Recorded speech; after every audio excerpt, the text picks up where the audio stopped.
My name is Sarah, and my role in the opening ceremony of the Olympics was I was an NHS nurse.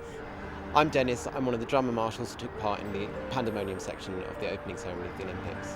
My name is Mary. I was a pandemonium drummer in the opening ceremony of the Olympics during the scene of the Industrial Revolution.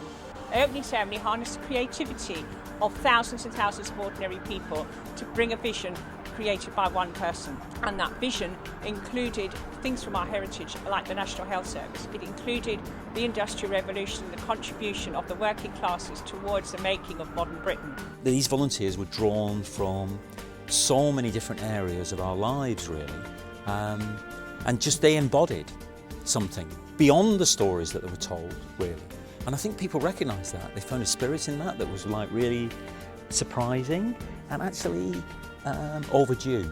I felt so special in the Olympics, you know, just before the Olympics I wasn't working, I was really struggling to find work, there's not a lot of work out there.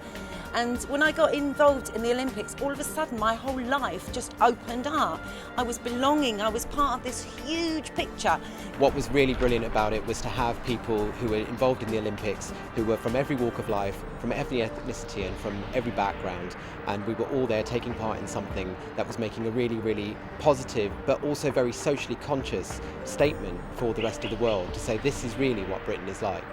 Dissent on our streets is part of our absolute fabric. We try to show that in the ceremony, that it's so many, you know, the suffragettes, it's just 100 years. You know, that work, that was incredible. It's only 100 years ago, everyone, you know, and so the marching is a very, very proud part of our culture, our heritage, and long may it go on. I'm going to be marching for a future that works because austerity has failed.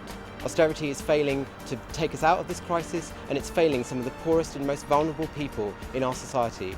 And to George Osborne, I'd like to say this: when 80,000 people are booing you in the Paralympics, you've got to stop and take note. So I feel very, very passionately that the cuts are coming to the wrong people. I am angry about the current situation when I see my daughter not being able to get a job, when I see her not being able to find a flat to live in. I am angry about the current situation when I see young people unemployed and demoralised and demotivated because they feel they will never get a job. The job of politicians is to create work for people. It's very, very simple. A lot of the rest of it is dressing, really. You've got to create jobs and a sense of people feeling like they belong to a community, they work within that community, and they build their homes and families within that community as well. I'm going to be marching for a future that works, because we need to focus on what we do want and not what we don't want, and saying we will keep our schools going, we will keep the NHS, we will keep that flame burning.